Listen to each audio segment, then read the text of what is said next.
जय हिंद दोस्तों। तो हम लोग पहुंच चुके हैं 1.2 टॉपिक में और आज का हमारा टॉपिक है पीपल्स प्लान कैंपेन। ठीक है।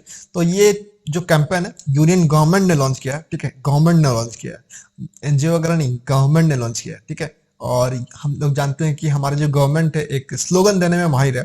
ठीक है।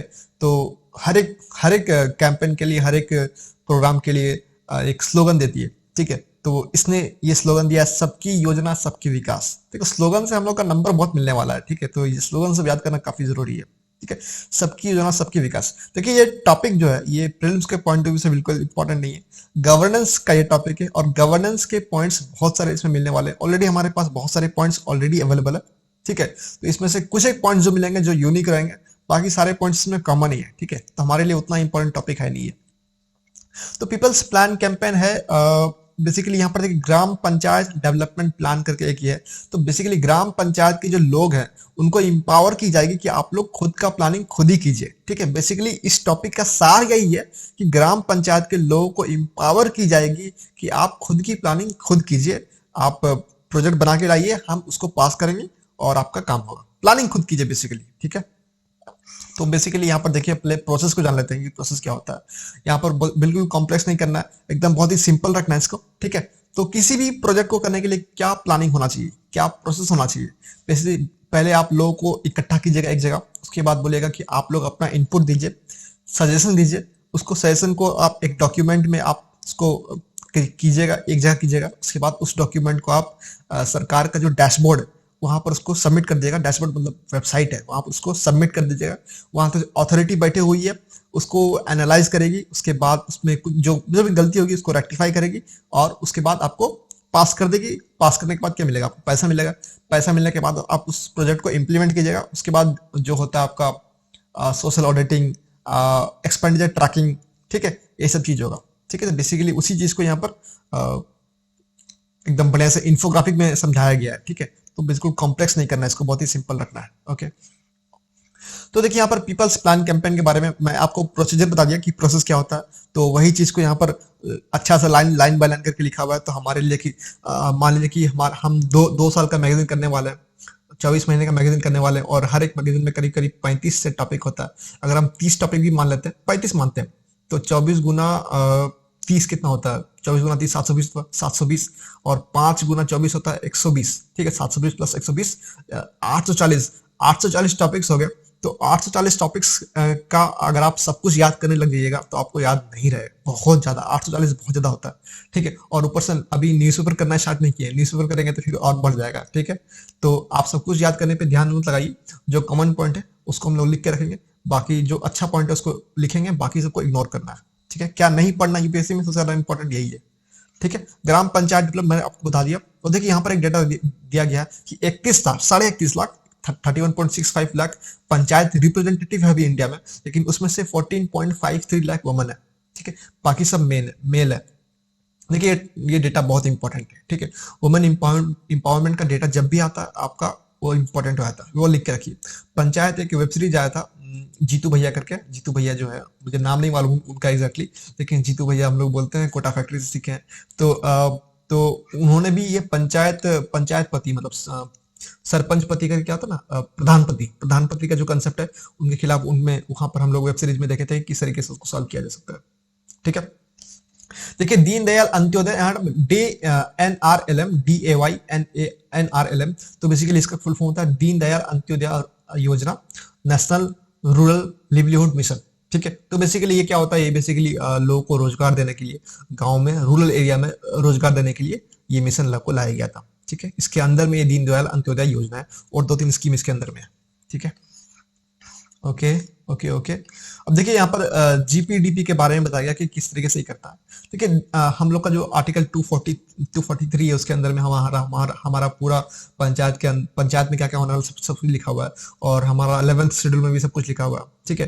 तो ये सब ऑलरेडी हम लोग का स्टैटिक पार्ट में किया हुआ है। ठीक है। यहाँ पर देखिए 3 पॉइंट लिखा गया, vision, goals and action plan. Basically इस टॉपिक के लिए तो रिलेवेंट नहीं है, लेकिन आप इसको अपने एथिक्स के पेपर में लिख सकते हो, आप इसको अपने लाइफ में लिख सकते हो। इस तरीके से मान लीजिए कि आपका पहले विजन होना चाहिए कि हमको आईएएस बनना है।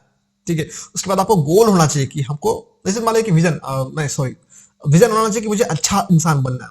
उसके बाद आपका गोल होना चाहिए कि हाँ भाई अच्छा इंसान हम किस तरीके से बन सकते हैं, हम आईएएस बन के बन सकते हैं, ठीक है। उसके बाद आपका एक्शन प्लान होना चाहिए कि अब आईएएस बनने के लिए मुझे क्या करना चाहिए, मुझे कौन सा बुक पढ़ना चाहिए, लक्ष्मीकांत पढ़ना चाहिए, कैसे पढ़ना चाहिए, उसमें क्या पढ़ना चाहिए, उसमें क्या नहीं पढ़ना चाहिए। तो ये एक्शन प्लान के अंदर आ गया, ठीक है। तो इसको हम लोग जिंदगी में यूज कर सकते हैं ये, और जिंदगी में यूज कर सकते मतलब कहीं भी यूज कर सकते, कोई भी प्रोजेक्ट को पूरा करने के लिए हम इस 3 पॉइंट को यूज कर सकते हैं, ठीक है। ये तो 3 पॉइंट आप किसी भी आंसर में डाल सकते हैं, जहां भी आपको अच्छा लगे डाल दीजिए, ठीक है। Okay, 29 subject listed in 11 schedule. हम लोग देखें कि 11 शेड्यूल में सब कुछ लिखा हुआ है, ठीक है। पंचायत से रिलेटेड जितनी चीजें हैं सब 11 शेड्यूल में लिखा हुआ है। तो basically we can study part, ठीक है। Effective implementation of flexible schemes, मतलब क्या यार, मतलब कॉमन चीज बता रहे हो तुम यार। मॉडल गाइडलाइंस हमने ऊपर देखा, इतना सारा चीज देखे हम लोग, सोशल ऑडिट का देखें, सोशल अकाउंटेबिलिटी का देखें, एक्सपेंडिचर ट्रैकिंग का देखें, बहुत सारा चीज देखें यहाँ पर। तो सब चीज इसमें आ ही गया, मतलब ठीक है, इंपॉर्टेंट नहीं है। देखिए ये जो है एक इंपॉर्टेंट है ये, ठीक है। सिग्निफिकेंस ऑफ डिसेंट्रलाइज प्लानिंग, ये बहुत इंपॉर्टेंट है, ठीक है। इसमें से मतलब इसमें से 8 है, इसमें से आठों का 8 तो आप लिख नहीं पाओगे, लेकिन अगर आप 8 का 8 को लिख के रखोगे तो आपको 3 4 या 5 आपको दिमाग में आ ही जाएगा। उसके बाद आपको 3 4 पॉइंट एक्स्ट्रा मिल जाएगा, ठीक है। मैंने इस इंफोग्राफिक को स्क्रीनशॉट लेकर के अपना नोट्स में डायरेक्टली चिपका दिया है, ठीक है। तो मैं एक बार एक एक करके देख लेता हूँ।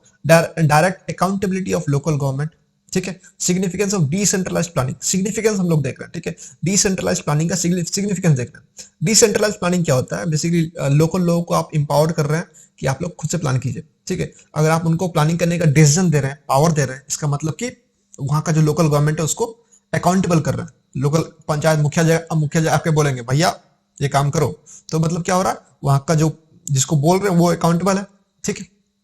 रेस्पॉन्सिव गवर्नेंस मतलब रेस्पॉन्सिव है, ठीक है। मतलब हम बोले ना कि 8 पॉइंट में से बहुत सारा पॉइंट आपको कॉमन टाइप का लगेगा, एक टाइप का लगेगा, तो आप उसको यूज नहीं कर पाइएगा, ठीक है। तो जो यूज कर सकते हैं उसको लिखेंगे। इनहेंस लोकल रिसोर्स मोबाइलाइजेशन, ठीक है। अब इस पॉइंट को हम थोड़ा सा अच्छे से बताते हैं। मान लीजिए कि आपका 1000 बीघा का खेत है, ठीक है। आपका नहीं, मतलब आपके गांव में 1000 बीघा खेत है, और आप प्रधानमंत्री से आप उम्मीद करते हैं, और मतलब हजार हजार बीघा खेत में आप कुछ एक अलग यूनिक आइटम उगाते हैं, ठीक है। तो प्रधानमंत्री से आप उम्मीद नहीं कर सकते हैं कि प्रधानमंत्री अपने पास सेक्रेटरी को बुला करके आपका 1000 बीघा खेत के लिए प्लानिंग करेगा, नहीं करेगा वो, ठीक है। आपको खुद करना पड़ेगा, ठीक है। तो आपका रिसोर्स को किस तरीके से बेटर वे में यूज किया जाए, ये आप खुद ही कर सकते हैं, वो प्रधानमंत्री नहीं करने वाला, आपको ये खुद ही करना पड़ेगा, ठीक है। तो बेटर वे में उसको यूटिलाइज करने के लिए आपको लोकल गवर्नमेंट को, लोकल लोगों को आगे आना पड़ेगा, ठीक है।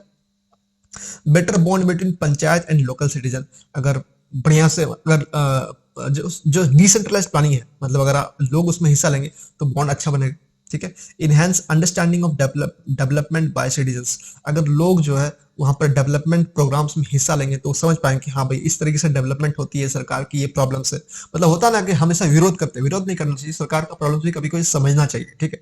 लेकिन जहां विरोध करना है वहां विरोध भी करना चाहिए। टैपिंग ऑफ लोकल पोटेंशियल, तो ये वाला काफी हद तक सेम ही है, ठीक है। कैप्चरिंग लोकल नीड्स, ये वाला भी काफी सेम है। Promoting economy and efficiency, basically efficient आएगा, क्योंकि अगर हम ज्यादा लोग वहां पर डिसीजन लेने के लिए आ जाएंगे, ज्यादा लोग उसको एनालाइज करेंगे, तो बेसिकली वो चीज का जो इस्तेमाल करने का जो क्षमता है वो बढ़ जाएगा, ठीक है। दिमाग ज्यादा लगेगा तो ऑफ कोर्स है, और बहुत ही ऑब्वियस है कि उसका इफिशिएंसी बढ़ जाएगा, ठीक है। तो टॉपिक हमारा खत्म हो गया। मैं आपको पहले बता दिया कि इस प्रीलिम्स के पॉइंट ऑफ व्यू से कुछ नहीं है, मेंस के पॉइंट ऑफ व्यू से 2 3 ये जो था, मेंस के पॉइंट ऑफ व्यू से ये जो इंपॉर्टेंट है, ठीक है। और ये सब तो जो हमारा स्टडी पार्ट में ऑलरेडी रहता है, ये पूरा दिमाग में तो बैठ ही गया। 243 पंचायत और 11 शेड्यूल पंचायत, ठीक है, तो दिमाग में बैठ गया, तो याद करने की जरूरत ही नहीं है, ठीक है। तो ये टॉपिक में कुछ नहीं था, आपको मैंने पहले बता दिया, ठीक है। हम लोग मिलेंगे नेक्स्ट टॉपिक में, डिप्यूटी स्पीकर ऑफ लोकसभा। ये टॉपिक भी काफी इंपॉर्टेंट नहीं है, बिल्कुल भी छोटा सा टॉपिक, ठीक है। क्या कर रहा है गुजरात में, कुछ भी डाल रहा है यार ये लोग, ठीक है। तो so will meet in the next video, so thank you for listening.